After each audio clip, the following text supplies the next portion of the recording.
This is what he had to say on the team, what he had available and what he didn't have available in relation to this race against Celtic for titles.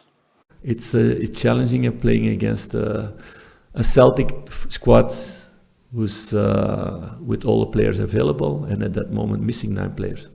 That's also part of the story, of course. If we are both fully fit, no. And that's also in the points, even with 2 losses and a draw. We have 1 point more won, I think, in the 6 months, in these last 6 months. So no, there's not a big gap. So what do you make of that, Tam? Because I think the Rangers manager feels as if there isn't a gap between the two teams if both have their full squads available. Now, you've got to look at the stats that he's quoting and where they are in the league. What's your assessment? I still think there is a significant gap, Peter, and I get where he's coming from. Celtic were full strength at the weekend. You know, that was, in my opinion, their strongest team. Rangers were quite a bit off of their strongest team, so you've got to give them that as well. But I think that Celtic this season, there's a lot of improvement to come for that Celtic team, Peter. And I think that Rangers in the summer, Lundstrom will be away, Barisic will be away, Golson could possibly be away, the goalkeeper could be away. You know, Rangers have got a massive rebuilding job, and I don't know if they've got the money to go and put it up to Celtic again next season. And I've read in the social media already, Celtic fans saying, we're getting all this money, it's time to bury, we can bury Rangers, you know. Celtic are not going to go and spend 20, 30 million, they're just not going to do it. Even though they've got that money in the bank, Peter. It's going to be a case of have Rangers get the money to try and get closer to Celtic. Celtic will sign 2 or 3 quality players in my opinion. I don't think they'll go nuts in transfer fees. If Rangers got the money, if they get the financial backing to go and sign 5, 6, 7 quality players, to get closer to Celtic, because if they don't do that, Celtic win the league again next season. Is it a major build for Philippe? Oh yeah, massive rebuild for me. Totally for me. I mean, let's get it right.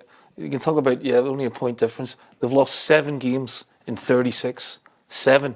Command have lost 9, by the way. There you go. That's massive, Peter. You know, and 3 of them are against Celtic. So there's obviously, if you're a manager in one of the big clubs in Glasgow, you have to win one of these games to get sort of credibility from your support and belief from your players. Now, I'm not saying he's a bad manager by any stretch of imagination. He's not been impressive, but listen, results at the end of the day is what counts in these games, and he hasn't won one yet in 3. Yeah, I mean, that's the key issue here. And of course, I still think we're still to see the DNA of a Philippe Clement side. I don't know what style it is, and when he recruits those players, Ruffy, what that style will be. Because more often than not, if you were looking at a Rangers title-winning side before, you would start a game and you would see them in the tunnel, and you'd look and you'd say of a Rangers side, he's dangerous, he'll create havoc, he'll score goals, this guy's going to be tough to get past. They've got one element in their side that I think has been absolutely rock solid, which was Jack Butland. He's just been a great goalkeeper for them all season. The other part of that game that I looked at and I thought to myself, well, you know, Butland makes crucial saves, but where is the real threat coming from? And in that game, I actually thought the real threat could only be a 25-yard free kick from James Tavernier. That's not a good sign of a title-winning side. No, I think that was noticeable at the weekend. You know, as I said earlier, that most of the chances were falling to Celtic. Rangers were just bit chances here and there. They didn't look as if there was anybody was going to grab the game with the scruff of the neck like Callum McGregor did. You know, and they didn't have. They just seemed to be individuals all over the park doing their own wee bit and hoping that somebody would come up with something special, like a Tavernier free kick or something like that. But apart from that, I agree with the guys. I'd be interesting to see. I don't know what kind of player he thinks he needs to bring to Rangers, but it'll be interesting to see, and I think that's what the Rangers supporters will be waiting to see as well. See, from the transfer point of view, I know it might be a wee bit controversial, but if Celtic were starting to build, I'd get Jack Butland if he's available. You'd ask Celtic to go and try and sign Jack Butland from Rangers? If it was on. Yeah. If they had an idea of that happening, if he's going to leave or whatever. Yeah. I would think that'd be a good start. Yeah, it's slightly controversial, Ruffy. I had down my notes everything there, and I thought the odds in Rangers selling Jack Butland to Celtic are 1,000,000 to 1. But it's of that standard of goalkeeper because they have to try and replace Joe Hart. Well, it's interesting for Celtic. You know, you touched on Matt O'Reilly as well. I'd be surprised if he doesn't have suitors in the summer. I'd be coming amazed from. if he stays. Yeah. So Joe's leaving, Matt's leaving, and they were the two probably most consistent players this season. So Celtic have a bit of work to do as well on that account. Definitely need a really top number one, you know, and that's where, you know, you build your best teams from. Goalkeepers are, I know from my own time with Fraser Foster, they're just He's available. precious commodity. He might be, you know. I don't know if he'd come back a third time or not. We'll see. It'd be interesting. I think they need another centre half because he obviously doesn't have faith in the other two, in Iraqi or Larga Bielka. You know, left back, you need competition there. So, you know, right through the team again, a replacement for Matt. Are they going to bring another striker in?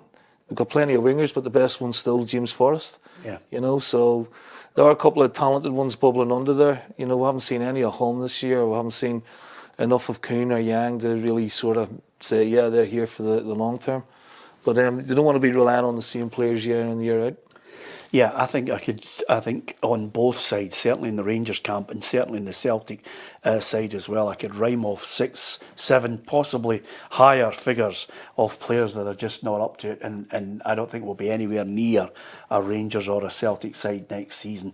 Some of them have just been taking wages when a lot of the argument from a Rangers perspective and a Celtic perspective is, listen, if there had been a better recruitment policy, you could have spent that money wiser on maybe, you know, some people I think are looking and saying, why don't you spend it on one for the future who's a Scottish talent rather than wasting huge amounts of money on someone that's just not going to cut it?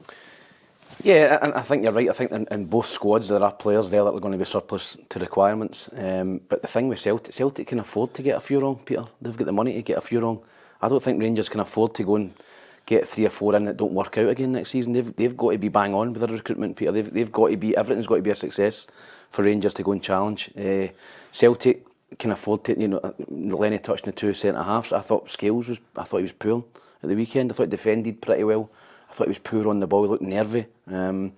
I don't think he's the long-term answer at centre half for Celtic. I think Celtic a 5-year deal. I think he's a squad player, Peter. I think Celtic need to go and sign a proper centre half, a good top centre half to go and play beside Carter Vickers.